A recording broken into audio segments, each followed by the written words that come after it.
नमस्कार दोस्तों, target with PS Parihar channel में आपका स्वागत है। सुबह की इस वीडियो में ऐसी सूचनाएं होती हैं जो विभिन्न समाचार पत्रों पर छपी हुई होती हैं और विद्यार्थियों के लिए आवश्यक होती हैं। तो आइए शुरू करते हैं और देख लेते हैं कि आज के समाचार पत्रों में ऐसी कौन कौन सी सूचनाएं हैं।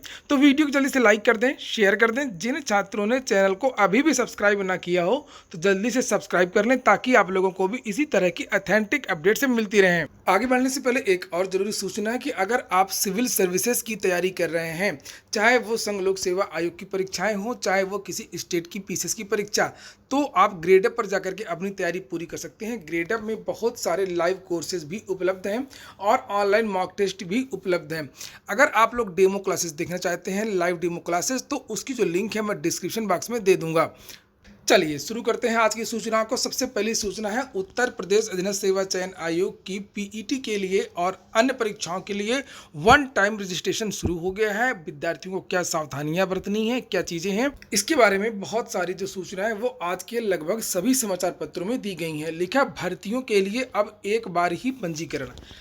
अभी तो ये पंजीकरण हो रहा है, वन टाइम रजिस्ट्रेशन हो रहा है। पीईटी के लिए अलग से आपसे आवेदन भरवाया जाएगा। आवेदन क्या भरवाया जाएगा, केवल फीस जमा करनी होगी और उसके लिए अलग से नोटिफिकेशन आएगा, अलग से तारीख बताई जाएगी कि कब से कब तक के लिए आवेदन करना है, कब परीक्षा होगी, ये पूरा विवरण बाद में दिया जाएगा। अभी पीईटी व अन्य जो भर्तियां होंगी मुख्य परीक्षा, उन सभी के लिए ये वन टाइम रजिस्ट्रेशन है, ये पीईटी का नोटिफिकेशन नहीं है।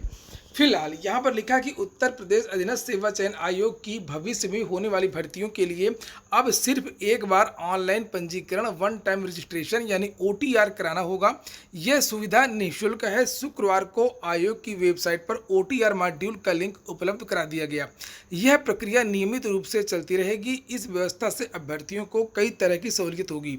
आयोग के चेयरमैन प्रवीर कुमार ने बताया कि अभ्यर्थियों को ओटीआर के बाद भविष्य में विज्ञापित और होने वाली विभिन्न परीक्षाओं के लिए मूलभूत सूचनाओं को बार बार भरने की जरूरत नहीं होगी। शैक्षिक योग्यता व अर्हता संबंधी अभिलेखों को भी बार बार अपलोड नहीं करना होगा। ओटीआर के बाद किसी भी परीक्षा के लिए आवेदक को वेबसाइट पर परीक्षा का चयन कर सिर्फ उसकी निर्धारित फीस जमा करनी होगी। अभ्यर्थी द्वारा ओटीआर में दर्ज विवरण स्वतः अपने आप आ जाएंगी। वही यहाँ पर लिखा हुआ है कि वर्ष 2015 के बाद आवेदन, अगर आप लोगों ने यूपी SSSC की कोई भी परीक्षा दी हो तो पुरानी परीक्षा के रजिस्ट्रेशन के आधार पर भी आप लोग वन टाइम रजिस्ट्रेशन करवा सकते हैं। केवल कुछ चीज़ें आपको और अपडेट करनी होंगी, जैसे आपको डेट ऑफ बर्थ, कैटेगरी और अपना मोबाइल नंबर इत्यादि अगर अपडेट करना हो तो उसमें अपडेट कर सकते हैं। उसके बाद में आपको केवल एक पासवर्ड बनाना है। पासवर्ड बनाने के बाद में आप का जो रजिस्ट्रेशन है वो हो जाएगा और लॉगिन आईडी यानी कि आप अपनी ईमेल के द्वारा या आधार कार्ड के द्वारा या फ़ोन नंबर के द्वारा और जो आप अपना एक पासवर्ड जनरेट करेंगे उस पासवर्ड के द्वारा लॉगिन कर पाएंगे। लॉगिन करने के बाद में फिर आप जो अन्य सुविधाएं, फीस जमा करना, बहुत सारी जो चीज़ें वो आगे बढ़ा सकते हैं। यहाँ पर लिखा है कि जिन अभ्यर्थियों ने वर्ष 2015 के बाद आयोग की किसी परीक्षा में आवेदन किया है उनके द्वारा उस वक्त दिए गए रजिस्ट्रेशन नंबर के आधार पर भी ओटीआर की प्रक्रिया को पूर्ण अथवा अपडेट किया जा सकता है। ऐसे अभ्यर्थियों द्वारा पूर्व में दी गई सूचनाएं व विवरण पंजीकरण फॉर्म में सामने आ जाएंगे, लिहाजा उन्हें भरने की जरूरत नहीं होगी। इसके अलावा आयोग की वेबसाइट पर दिए गए ई फॉर्म के माध्यम से नए सिरे से अपना पूर्ण विवरण भरते हुए भी ओटीआर की कार्रवाई पूरी की जा सकती है। शैक्षिक योग्यता, अर्हता अथवा अनुभव आदि के विवरण में परिवर्तन होने पर अभ्यर्थी उसे अपडेट कर सकता है। केवल कुछ चीज़ें अपडेट हो सकती हैं। आप लोगों का डेट ऑफ बर्थ अपडेट नहीं हो सकती है, नाम अपडेट नहीं हो सकता है, आधार कार्ड का नंबर अपडेट नहीं हो सकता है। हालांकि जो आपकी शैक्षिक उपलब्धियां हैं वो सब आपकी अपडेट हो सकती हैं। इसलिए बहुत सोच समझ करके आवेदन करें। सभी चीज़ों में बदलाव बाद में नहीं होगा। इसके बारे में कल की नोटिस में भी लिखा था कि अभ्यर्थी के मूलभूत विवरण अर्थात उसका नाम, माता का नाम, पिता का नाम, जन्म तिथि, लिंग और आधार कार्ड का अंतिम 6 अंक और मूल निवास का प्रदेश, इस पर आप लोग कभी भी कोई भी बदलाव नहीं कर पाएंगे। इसलिए जो आप आवेदन है बहुत ही सोच समझ करके करें। आप लोग यहाँ से भी देख सकते हैं, यही वेबसाइट है जहाँ पर आपको लॉगिन करना है। UPSSC में जब आप लॉगिन करेंगे तो आपको इस तरीके से दिखाई देगा और यहाँ पर जो रजिस्टर नाउ लिखा है यहीं पर रजिस्टर करना है, जहाँ पर आपको 2 विकल्प दिखाई देंगे। वैसे आपको बता दें कि अभी तक 3717 छात्रों ने रजिस्ट्रेशन करवा लिया है। 3381 जो छात्र हैं उनका ई लॉकर जो है वो वेरीफाइड हो चुका है और 241 छात्रों ने ई लॉकर जनरेट भी कर लिया है। अगर आपने UPSSC की कोई भी परीक्षा दी है और उसका रजिस्ट्रेशन आपके पास है तो आपको 1 मिनट या 30 सेकेंड से ज़्यादा नहीं लगता है, तुरंत आवेदन हो जाता है। आप मोबाइल से ही अपना जो 1 टाइम रजिस्ट्रेशन है वो कर सकते हैं। इसके बाद में अगली सूचनाएं हैं उत्तर प्रदेश लोक सेवा आयोग की। उत्तर प्रदेश लोक सेवा आयोग प्रतिदिन कोई ना कोई जो परिणाम है या कोई ना कोई जो नोटिस है वो जरूर जारी करता है और फिर से एक परिणाम जारी किया है। ये है सहायक अभियंता का। इसके बारे में मैंने परसों ही एक वीडियो बनाया था जिसमें आप लोगों से बताया था कि AI का जो परिणाम है वो किसी भी समय जारी हो सकता है और ये जो परिणाम है वो जारी कर दिया गया है और लिखा है सुयोग्य अभ्यर्थी न मिलने से 68 पद रह गए खाली। वहीं पर एक और सूचना है उत्तर प्रदेश लोक सेवा आयोग की है, लिखा है APS भर्ती पूरी करने की मांग। अपर निजी सचिव APS 2013 की भर्ती प्रक्रिया 7 साल से अटकी हुई है। इन विद्यार्थियों का अभी तक कंप्यूटर टेस्ट नहीं हो पाया है। वहीं APS की नए पदों का महीनों पूर्व अधियाचन मिलने के बावजूद उत्तर प्रदेश लोक सेवा आयोग विज्ञापन जारी नहीं कर रहा है। इससे अभ्यर्थियों में नाराजगी है। शुक्रवार को अभ्यर्थियों ने आयोग में ज्ञापन देकर के मांग की है कि APS 2013 कि कंप्यूटर परीक्षा का जल्द आयोजन करवाया जाए और नए पदों पर भर्ती के लिए नया विज्ञापन भी शीघ्र से शीघ्र जारी किया जाए। अभ्यर्थियों का कहना है कि विज्ञापन देरी के कारण ओवर एज हो रहे अभ्यर्थियों को नुकसान होगा और वे चयन प्रक्रिया से वंचित रह जाएंगे। ज्ञापन देने वालों में उमेश पांडे, अरविंद कुमार आदि शामिल हैं। APS की जो भर्ती होती है उसमें लिखित परीक्षा होती है, टाइपिंग होता है और शॉर्ट हैंड आशुलिपिक की भी परीक्षा होती है। तो विद्यार्थी सालों से इस भर्ती की तैयारी कर रहे हैं, शॉर्ट हैंड की तैयारी कर रहे हैं, टाइपिंग कर करके इनकी उंगलियां टेढ़ी हो गई हैं, लेकिन अभी तक इनकी भर्ती का जो विज्ञापन है वो नहीं आया है। अगली सूचना है ASI भर्ती की। अभी भी एक ASI की जो भर्ती है वो आई हुई है, यानी कि सहायक सब इंस्पेक्टर गोपनीय, सहायक सब इंस्पेक्टर लिपिक इत्यादि की जो भर्ती आई है। इसी तरीके की एक भर्ती आई थी 2016 में और उसमें जो कंप्यूटर की योग्यता मांगी गई थी वो O लेवल मांगी गई थी। बहुत सारे ऐसे भी छात्र थे जिनके पास O लेवल से बड़ी डिग्री थी। 4 साल का उन्होंने BTech किया था कंप्यूटर साइंस से या MTech किया था। ये विद्यार्थी कोर्ट चले गए थे और इन विद्यार्थियों को इस भर्ती से बाहर कर दिया गया था। कोर्ट ने राहत दी है और कहा है कि जिन विद्यार्थियों के पास, जिन छात्रों के पास O लेवल से ऊपर की डिग्री है वो डिग्री मान्य होगी। हालांकि इस बार का जो नोटिफिकेशन आया है उसमें स्पष्ट कर दिया है कि O लेवल के समकक्ष कौन कौन सी डिग्रियां हैं और O लेवल के ऊपर की जो डिग्रियां वो सभी मान्य होंगी, लेकिन पिछली बार ऐसा नहीं था। देखिए, लिखा कि इलाहाबाद हाईकोर्ट की लखनऊ खंडपीठ ने 2016 में निकली सहायक सब इंस्पेक्टर भर्ती प्रक्रिया में 300 से अधिक अभ्यर्थियों को बड़ी राहत दे दी है। कोर्ट ने कहा कि उनकी डिग्रियों को डोइक संस्था द्वारा जारी किए गए O level computer course certificate की तुलना में बेहतर मानते हुए उन्हें चयन प्रक्रिया में भाग लेने दिया जाए। यह आदेश जस्टिस चंद्रधारी सिंह ने आशीष वर्मा सहित सैकड़ों अभ्यर्थियों की याचिकाओं को मंजूर करते हुए पारित कर दिया। तो अगली कुछ सूचनाएं हैं वो कोरोना की हैं। लिखा फिर कोरोना का खौफ। एक दिन में रिकॉर्ड 59,000 संक्रमित। महाराष्ट्र में रात्रि कर्फ्यू। लगातार दूसरे दिन 250 से अधिक की मौत। सक्रिय मरीजों की संख्या 4 लाख पार हो गई है। देश में कोरोना संक्रमण का खौफ लगातार बढ़ता जा रहा है। पिछले 24 घंटे में रिकॉर्ड 59,118 मरीज मिले। यही जो समाचार है बहुत सारे समाचार पत्रों में अलग अलग तरीके से लिखा हुआ है। जैसे दिल्ली में सक्रिय मरीज 6,000 पार, महाराष्ट्र में सर्वाधिक 37,000 संक्रमित और 14 राज्यों में एक भी मौत नहीं है। ये देखिए हिंदुस्तान समाचार है, लिखा है आशंका रिकॉर्ड तोड़ेगी दूसरी लहर। कोरोना की दूसरी लहर में रोजाना नए केस 60,000 के पार और विशेषज्ञों के मुताबिक इस बार संक्रमण दर कहीं ज़्यादा कहीं कम। और यहाँ पर लिखा है कि देश में कोरोना की दूसरी लहर में रोजाना के मामले 60,000 पार कर चुके हैं। पहली लहर से इसकी तुलना करें तो यह आंकड़ा अभी पीक से 36 दिन की दूरी पर है। विशेषज्ञों के मुताबिक इस बार संक्रमण की रफ्तार पिछली बार से तेज है, इसलिए इस बार पीक पिछला रिकॉर्ड तोड़ सकती है और जल्द आ सकती है। मई से गिरावट का दौर शुरू हो सकता है। विशेषज्ञों के मुताबिक यदि पहली लहर की भांति स्थिति पैदा होती है तो मई के पहले सप्ताह में देश कोरोना संक्रमण की पीक पीक का सामना करना पड़ेगा और उसके बाद नए संक्रमणों में गिरावट का दौर शुरू होगा।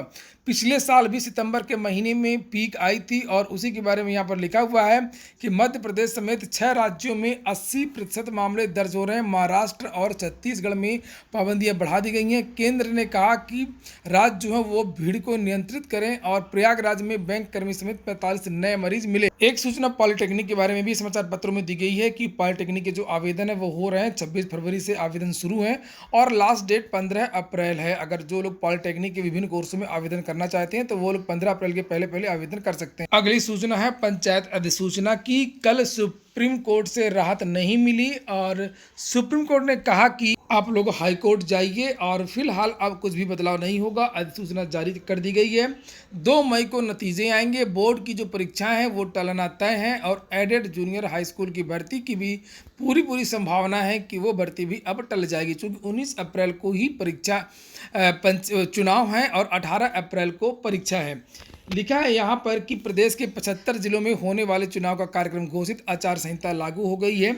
यहाँ पर बताया गया है कि किस किस तारीख को किन किन जिलों में चुनाव है। जैसे 15 अप्रैल को सहारनपुर, गाजियाबाद, रामपुर, बरेली, हाथरस इत्यादि में चुनाव है। 19 अप्रैल को मुजफ्फरनगर, बागपत, गौतम बुद्ध नगर, बिजनौर, अमरोहा इत्यादि जिलों में चुनाव है और तीसरा चरण 26 अप्रैल को है। 26 अप्रैल को जालौन, हमीरपुर, फतेहपुर, उन्नाव, अमेठी इत्यादि जिलों में चुनाव है और चौथा चरण में बुलंदशहर, हापुड़ इत्यादि जिलों में 17 जिलों में चुनाव होगा। वहीं पर लिखा है कि इन ग्राम पंचायतों में चुनाव नहीं होगा जिनका कार्यकाल पूरा नहीं हुआ है। ये देखिए लिखा है कि राज्य निर्वाचन आयुक्त ने बताया कि सीतापुर की कैमहरा, रघुवर दयाल, भटपुरवा, रायपेडहरिया और बहराइच की कपूरपुर ग्राम पंचायत का कार्यकाल पूरा नहीं होने के कारण वहां चुनाव नहीं कराया जाएगा। इसी प्रकार गोंडा के भी बहुत सारे गांवों के नाम यहां पर लिखे हुए हैं। लिखा है कि यूपी बोर्ड की परीक्षाएं मई के दूसरे सप्ताह से अब शुरू होने की संभावना है। पंचायत चुनाव के कार्यक्रम के ऐलान के साथ ही यूपी बोर्ड की हाई स्कूल और इंटरमीडिएट परीक्षा 2021 टलना अब तय हो गया है। उप मुख्यमंत्री डॉक्टर दिनेश शर्मा ने कहा है कि अब बोर्ड परीक्षा पंचायत चुनाव के बाद ही कराई जाएंगी। बोर्ड परीक्षाएं अब मई के दूसरे सप्ताह में शुरू होने की संभावना है। यूपी बोर्ड परीक्षा पहले 24 अप्रैल से 12 मई तक होनी थी। पंचायत चुनाव की पोलिंग पार्टियों जहां 50% से अधिक शिक्षक शिक्षणेतर कर्मचारियों को तैनात किया जाएगा, वहीं 90% से अधिक मतदान केंद्र स्कूल भवनों में बनाए जाएंगे। और वहीं पर और भी बहुत सारी सूचनाएं हैं पंचायत चुनावों को लेकर। इसके बाद में कुछ अंतर्राष्ट्रीय सूचनाएं भी हैं जो करंट अफेयर्स हैं, आपके लिए महत्वपूर्ण भी हो सकती हैं। लिखा है कि सुएज नहर फंसे जहाज को चला रहे थे 25 भारतीय। असल में ये मामला ये है कि चीन से नीदरलैंड कुछ माल लेकर के यानी कि यूरोप जा रहा था एक जहाज और इस जहाज में 25 भारतीय चालक थे। जो ड्राइवर थे, जो चालक थे वो भारतीय मूल के थे, भारतीय थे।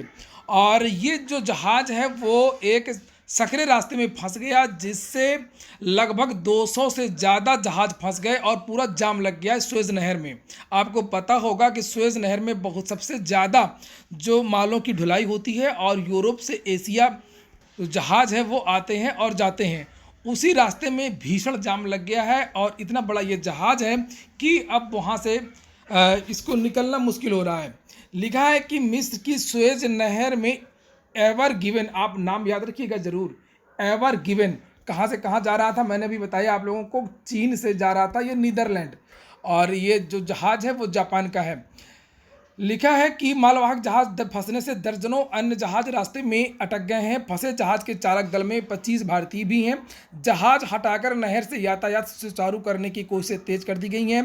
पनामा की ध्वज वाला जहाज मंगलवार को नहर में फंस गया था। जापानी कंपनी के मालिकाना हक वाला जहाज फंसने से दर्जनों अन्य जहाज नहर के बाहर भूमध्य सागर और लाल सागर में अटक गए हैं। नहर में फंसे जहाज के जापानी मालिक शेई किसिन कैशा के मुताबिक चालक दल के सभी सदस्य सुरक्षित हैं। मिस्र के 2 विशेष चालक भी जहाज को निकालने में मदद कर रहे हैं। फिलहाल अभी जहाज निकला नहीं है और बहुत सारे जो लोग हैं वो फंसे हुए हैं और कई सारे जो जहाज हैं वो भी उस रास्ते में फंस गए हैं क्योंकि वहाँ पर जाम लग चुका है। बांग्लादेश के स्थापना के 50 साल पूरे होने पर वहाँ पर आयोजन हो रहे हैं और इसी आयोजन में प्रधानमंत्री नरेंद्र मोदी को बुलाया गया था। नरेंद्र मोदी भी वहाँ पर गए हैं और कुछ महत्वपूर्ण सूचना है कि नरेंद्र मोदी ने वहाँ पर शेख मुजीबुर रहमान के सम्मान में उनको गांधी शांति पुरस्कार दिया गया है 2020 का। अगर कभी पूछा जाए कि 2020 का गांधी शांति पुरस्कार किसे दिया गया है, तो ये शेख मुजीबुर रहमान को दिया गया है। आपको पता होगा कि कोरोना काल में पिछले लगभग 1 साल से प्रधानमंत्री मोदी विदेश यात्रा उन्होंने नहीं की है, और ये उनकी पहली विदेश यात्रा है कोरोना काल के बाद में। इसी तरीके से जब नरेंद्र मोदी पहली बार प्रधानमंत्री बने थे, तब उन्होंने पहली जो यात्रा है वो भूटान की थी, और इसके बाद में फिर उन्होंने दूसरी जो यात्रा है वो नेपाल की थी। खबरें कुछ खेल जगत की भी हैं। जो वनडे सीरीज हो रही थी इंग्लैंड और भारत के बीच में, तो अब मैच बराबरी पर आ गया है। 3 मैचों की ये श्रृंखला थी। 3 में से पहला मैच भारत जीता था, और जो दूसरा मैच है वो इंग्लैंड ने जीत लिया है। अब एक मैच और होगा, वो तय करेगा कि सीरीज किसके नाम होगी। असल में कल जो मैच हुआ था, भारत ने पहले बल्लेबाजी की और भारत ने 336 रन बनाए, लेकिन इंग्लैंड ने बहुत जल्दी यानी कि 43.3 ओवरों में ही 337 रन बना करके मैच को अपने नाम कर लिया। इसके बाद में आज के समाचार पत्रों में नासिरा के उपन्यास में गंगा जमनी तहजीब, यानी जो ये नासिरा शर्मा जिनकी आप लोग फोटो देख रहे हैं, इनको 2019 का व्यास सम्मान दिया गया था। अब उसकी घोषणा तो पहले ही की गई थी, लेकिन दिया इनको कल है ये पुरस्कार। और इनकी एक पुस्तक थी 2014 में ये लिखी गई थी, कागज़ की नाव। 29वां व्यास सम्मान इनको दिया गया है, नासिरा शर्मा को। और अभी 2 दिन पहले मैं आपको बता दूं कि शरद पगारे हैं, शरद पगारे को 30वां व्यास सम्मान यानी 2020 का व्यास सम्मान शरद पगारे को दिया गया है। आप लोग ये भी नोट कर लीजिए, ज़रूर किसी न किसी प्रतियोगी परीक्षा में ये पूछा जाएगा। जो नया वाला है वो ज़रूर पूछा जाएगा, यानी कि 30वां पूछा जाएगा, या उसको कहा जा सकता है कि 2020 का व्यास सम्मान किसे दिया गया है, तो वो दिया गया है शरद पगारे को। शरद पगारे। आज शरद पगारे ने एक किताब लिखी थी, एक उपन्यास लिखा था, पाटलिपुत्र की साम्राज्ञी। 2 दिन पहले घोषणा हुई थी, इसको आप लोग नोट कर लें। कुछ चीज़ें आप लोग नोट कर लिया करें। लिखा शरद पगारे को पाटलिपुत्र की साम्राज्ञी पर 2020 का व्यास सम्मान। तो जो ये पाटलिपुत्र की साम्राज्ञी है, ये असल में जो सम्राट अशोक थे, अशोक महान जिन्हें कहा जाता है, उनके अंदर जो अच्छे गुण थे, उसका जो श्रेय है वो पूरा दिया गया है उनकी माँ को। और उनकी माँ ने किस तरीके से संघर्ष किया, किस तरीके से अपने बच्चे की परवरिश की, एक काल्पनिक कहानी भी उन्होंने बनाई है, शरद पगारे पाटलिपुत्र की साम्राज्ञी। और इसी पुस्तक के लिए इनको दिया गया है 2020 का व्यास सम्मान। ये हो गया आज का वीडियो अगर आपको अच्छा लगा हो तो लाइक अवश्य कर दें। जिन छात्रों ने चैनल को अभी भी सब्सक्राइब ना किया, सब्सक्राइब कर लें। पूरा वीडियो सुनने के लिए बहुत बहुत धन्यवाद।